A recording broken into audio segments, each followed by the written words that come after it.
Hello, coaches. My name is Alan Means with Head Coach Academy. At Head Coach Academy, we provide free live webinars covering the most crucial executive aspects of head coaching, which include planning and organization, leadership and culture, and money and people. The following video excerpt is taken from a full presentation that was previously recorded. Please enjoy this webinar.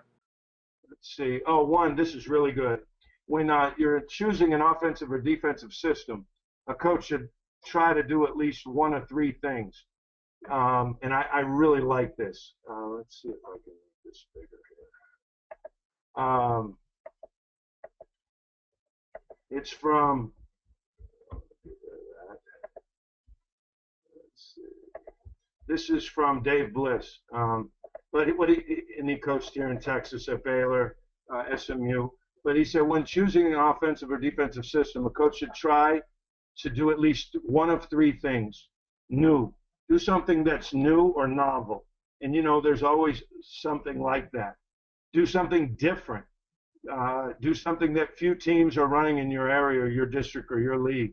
Because when they're preparing, they're going to have a hard time just stopping everything and just preparing for what you do if nobody else is running it.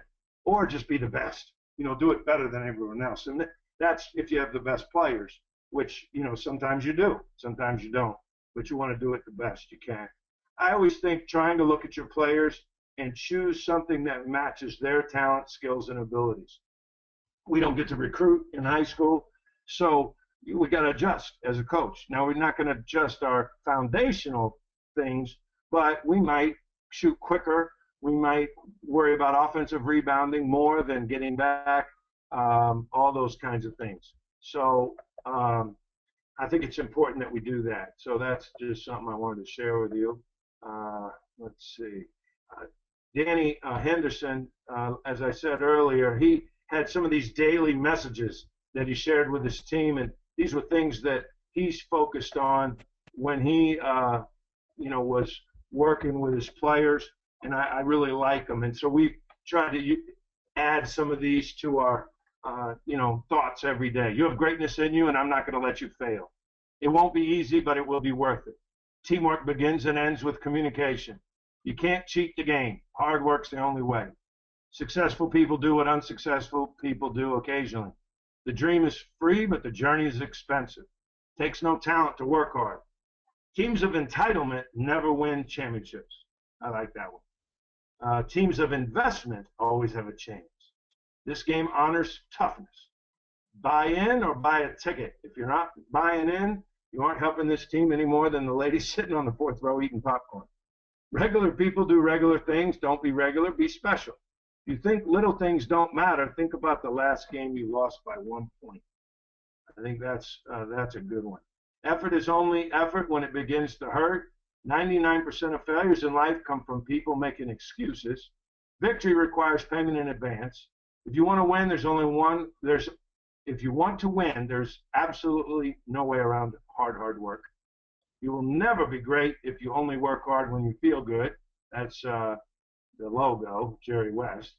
Don't find an excuse, find a way. It's hard to beat relentless. We contest shots relentlessly. We block out relentlessly. We help relentlessly. You should learn from your mistakes. If you would learn from your mistakes if you would quit denying them, and your mind will quit 100 times before your body's quit. Your body quits, fight through it. So I like those. The other one I wanted to share with you is a couple of verses from the Bible that our Coach Rutledge used with his teams, and the football coach at Judson. Judson's won 6 state championships in football. We've got a great community. We've got great athletes, great support. But you still got to give them direction. And he said, formula for progress is this, from Philippians 3:13 and 14. No, dear brother, I am still not all I should be, but I am bringing all my energies to bear on this one thing. Forgetting the past and looking forward to what lies ahead, I strain to reach the end of the race and receive the prize for which God is calling us. Now, what he broke that down into 4 principles that is a formula for progress. And those 4 principles are, 1, we're not satisfied with where we are right now. We're going to concentrate and give total commitment to the task at hand, forget the past because it's a waste of time to worry about what happened yesterday. As my grandfather always said, I do not fear tomorrow, for I have seen yesterday and I love today. That's always in my mind, and I try to live that way. And then finally, total effort. You've got to give total effort in order to do it. And hard work, it's something about a man's soul that when he works hard, he feels good. And I think all humans are like that.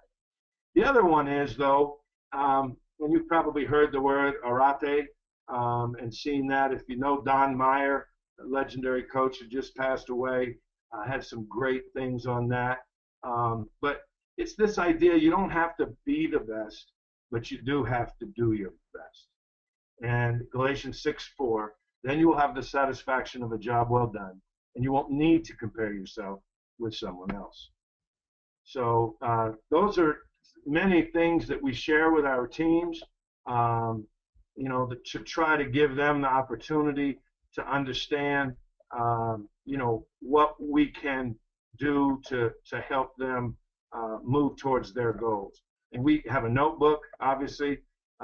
We have a lot of things that we use to give them direction in these areas. As I was saying earlier, typically these people today, the young kids, they're not learning the lessons. Some of them have never had a job.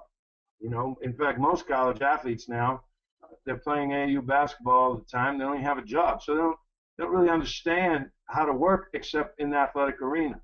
And it's the best thing I tell our players all the time is it's a great opportunity to learn how to handle failure.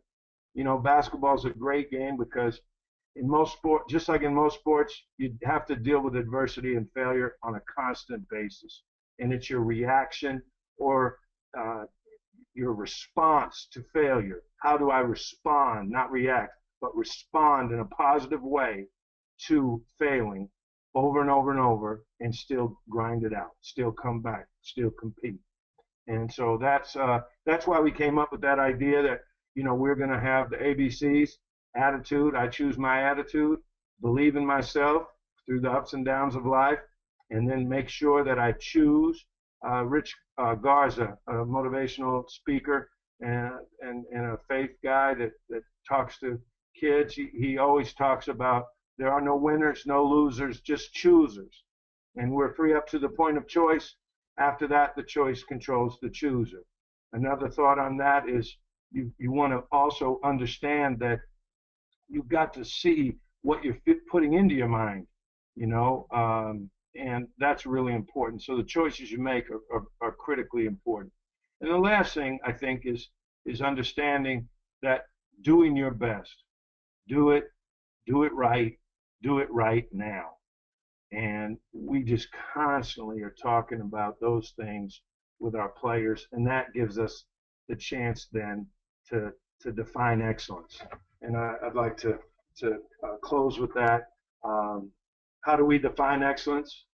For us, excellence is an aspiration, an attitude, a pursuit, a way of life.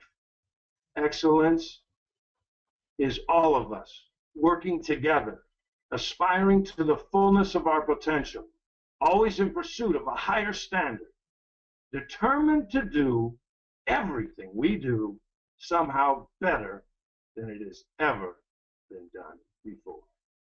Excellence is found in the caring, in the trying, in the doing.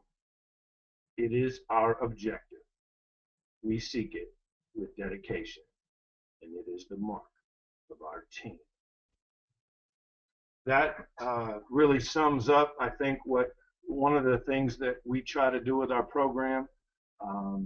I've been honored. I'd like to share one other thing with you, and that is I heard John McKay many years ago had a guy ask him, what was the secret of your success? What really gave you the opportunity to be successful? And the reporter was asking him this, and he said to the reporter, he said, well, it's where my office is located. And the guy thought, well, what is it, have a special view of the practice field there? Is it, is it got some, what do you mean where your office is located? And he said, well, my office is located on the campus of the University of Southern California. and I can assure you, much of our success, all of it, has been tied to the fact that I've gotten a chance to be a head coach at Judson High School. It is truly a unique place with special people, special community support, special young people. And I always tell our players, players win games and coaches lose them. And I try to, because, they're going to blame me anyway. So I always take the pressure off. And I've been very proud that, I've never gone ballistic after a loss. When the game's over, what's done is done. You don't cry over spilled milk, and you move on. And like I said, there's hundreds of things more important than a basketball game. And so we want that balance. We strive for it. We want to commit to excellence in every area of our life, and we want to teach that to our players. We've been very successful in that, and I think that means you can help your players down the road. One last thing I do want to share with you is this. Let's see. I'll have one more thing. Because I think it's so good. Expectations. And this is something that we go over with our players, and we really spend a lot of time on each of these things. But expectations, we expect you to do something worthwhile with your life. We expect you to have great expectations. Anticipate having a great day, a great practice, a great season, a great life. What we expect from you. We expect the following things from you: to get an education, to pass every class, to hustle 100% at all times, to give your total effort to make the most of what you've got, to give unselfish love toward your teammates and to respect them. Before you can love and respect somebody else, you must love and respect yourself. To practice to the best of your ability, to be totally honest in all of your dealings, to be extremely loyal to your school, administration, teammates, teachers, coaches, families, and friends. To play to the maximum of your potential at all times, practices, and games. This includes sprints. To be prompt for all meetings, practices, and classes. To never take an opportunity to criticize and never pass up one to praise. To be emotional, energetic, and enthusiastic. To live your life with zest, in other words. To exhibit class and integrity in everything you do. To be part of something great and to be a true winner. What you can expect from your coaches. To be loyal to you in all areas. 2, to be totally honest. 3, to provide the leadership and training necessary to achieve our and your goals. 4, to work you harder than you've ever been worked before. 5, to assist you in any way possible now and after you graduate. To treat you as a man and to love and respect you. To make all decisions predicated on what is best for the team and then what is best for the individual. To do everything in our power to improve our facilities and make this the best place in Texas to go to school and play basketball. To help you mature and grow as a man, and to help you reach your goals on and off the court. My dad used that, Coach Rutledge uses it, we've continued to use it, and it's been just something that I think when you have those kind of expectations and everybody's on the same page, it really allows you to commit to excellence and to then focus on the process and enjoy the journey. I think the joy is in the journey. And